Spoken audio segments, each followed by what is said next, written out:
Good evening, and thank you for welcoming me here, and thank you so much for the warm welcome. In Judaism, the word peace is found in the common greeting, Shalom Aleichem. In the Muslim world, As-Salam Aleichem, or peace be with you, is similarly used. And yet, despite the similar emphasis and articulation of peace in their most common greetings, pursuing peace between Israelis and Palestinians can seem a daunting, even impossible task.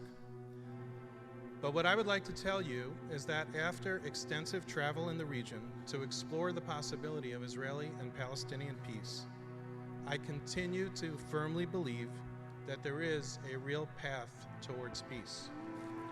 I feel this way despite the rhetoric over the past few weeks. Much has changed since my first trip to the region in 1983. At that time, the prevailing interest of the Arab world, with the exception of Egypt, was the rejection of Israel, even calls for its destruction and the very real possibility of war. Some 35 years later, however, my many meetings with the leaders of Israel, the Palestinian Authority, Jordan, Saudi Arabia, Qatar, Egypt, and the United Arab Emirates reveal a different reality. Confronted with an emboldened, aggressive Iran and populations eager for economic opportunity, many leaders understand that Israel is not the problem, and in fact, Israel could be part of the solution. Despite criticism following President Trump's recognition of Jerusalem as Israel's capital, for the most part, I have seen a growing receptivity to peace across the region. During my travels, I found Israelis, Palestinians, and Arabs, young and old alike, secular and religious, Muslim, Christian, or Jewish, to be increasingly inspired by the possibility of peace. President Trump has brought a fresh set of eyes and energy to the task of peacemaking. It is clear that President Trump's actions and language have changed expectations about what is possible. He has revitalized the discussion and language of peace in the region. It is no secret that our approach to Israeli-Palestinian peace reflects the President's unorthodox approach to the region. For after years of well-meaning attempts to negotiate an end to the conflict, we have all learned some valuable lessons. President Trump believes that fresh thinking and bold decisions are needed to advance the cause of peace, and we have acted in accordance with that guidance. This has led to a great deal of speculation about the peace process, and indeed about the role that the United States will play moving forward. I want to take this opportunity to cut through the noise and put the speculation to rest. Our approach is rooted in the belief that instead of working to impose a solution from the outside, we must give the parties space to make their own decisions about their future. Our approach is also guided by the belief that instead of laying the blame for the conflict at the feet of one party or the other, we must focus on unlocking new areas of cooperation that benefit both Israelis and Palestinians. To this end, the President has made clear that he will support whatever the two sides can agree to. We will not impose a deal on either party, but we know that the desire for peace is real, it is powerful, and it must be harnessed. Over the past months, we have deliberated with leaders on both sides on potential paths to a comprehensive peace agreement. We have also had multiple meetings with regional leaders. In the weeks and months ahead, my dedicated and talented colleagues from the staffs of the White House, the National Security Council, the State Department, as well as U.S. embassies and consulates throughout the region and I will continue to focus our efforts on the pursuit of peace. Israelis and Palestinians deserve our absolute best effort.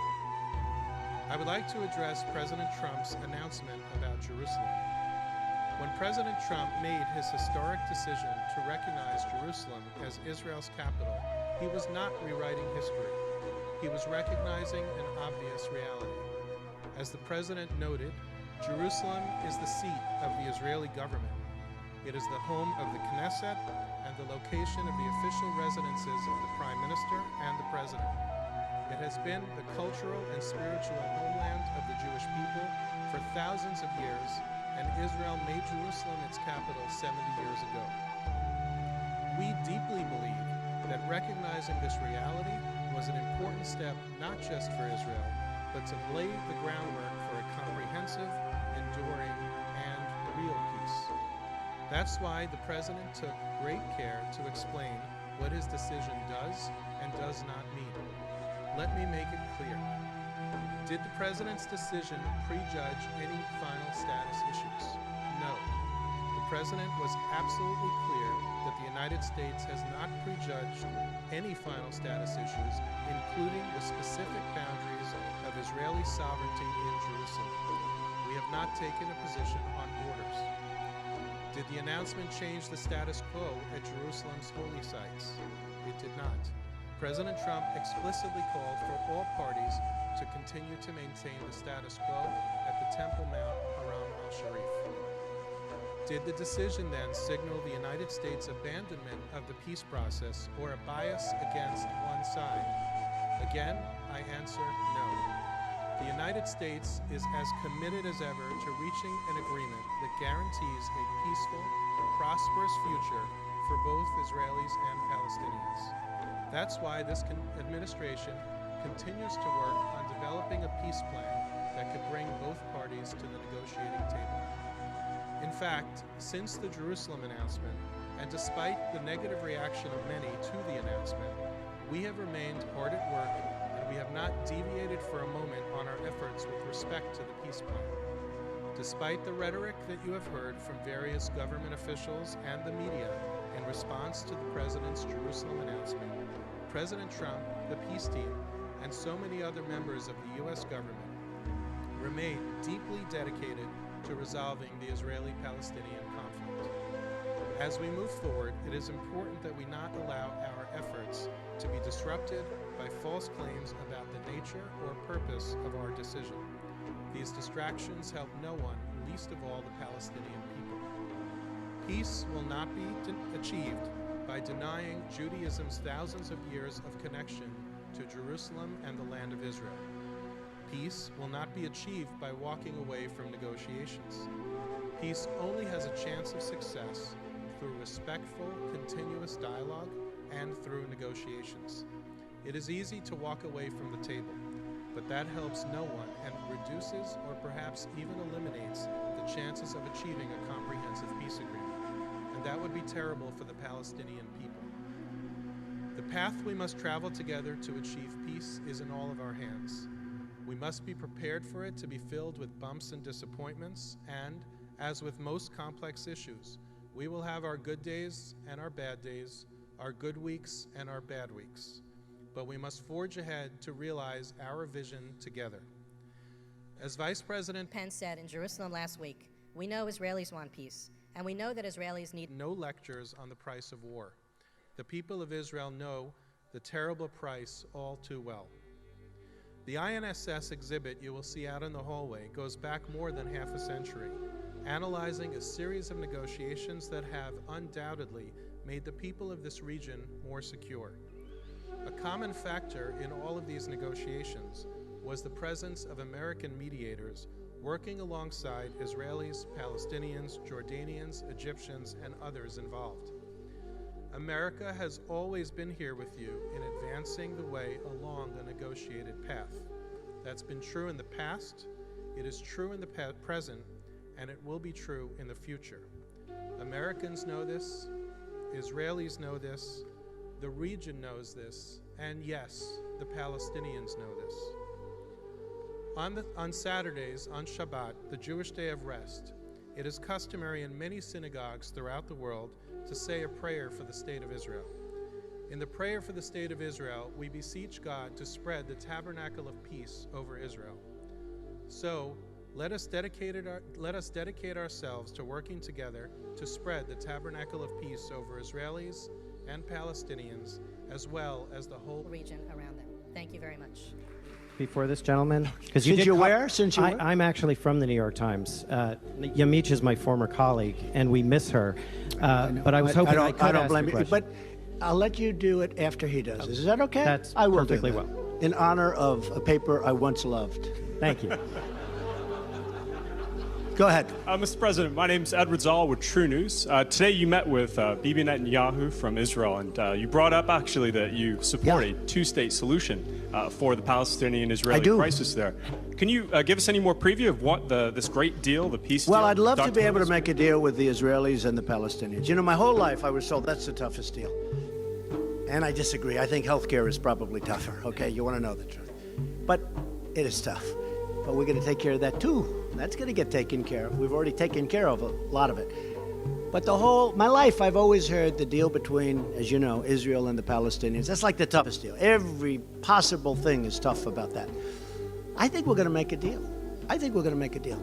So at one of our many meetings today, I was with Bibi Netanyahu, a man who I have a lot of respect for, a man who's been extremely nice to me. I'm very happy that I did the whole thing with Jerusalem and the embassy, which, by the way, we got open in 4 months for less than $500,000, and the budget was over $1 billion, right? Yes, so we that's saved, correct. let's say, $1 billion. That's not so bad, and it's open, and it's beautiful, by the way. Jerusalem stone, one of my favorite stones.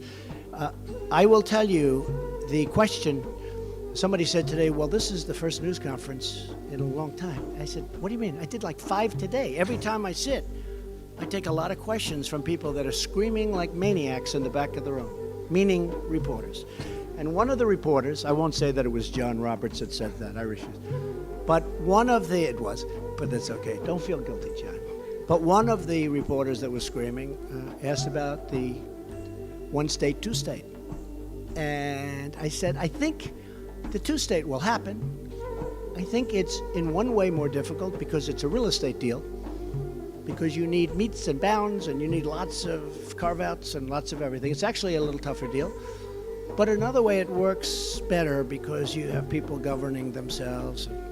So they asked me about that. I said, well, I think the two-state will happen. I think we're going to go down the two-state road. And I'm glad I got it out. And Jared, who's so involved, he loves Israel.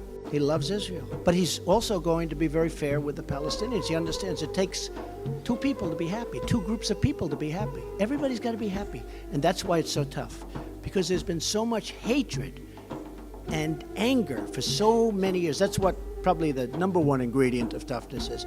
But they asked me, I said, I think it's going to be a two-state. And you know what I did today? By saying that, I put it out there. And if you ask most of the people in Israel, they agree with that. But nobody wanted to say it. It's a big thing to put it out. It's a very big thing to put it out.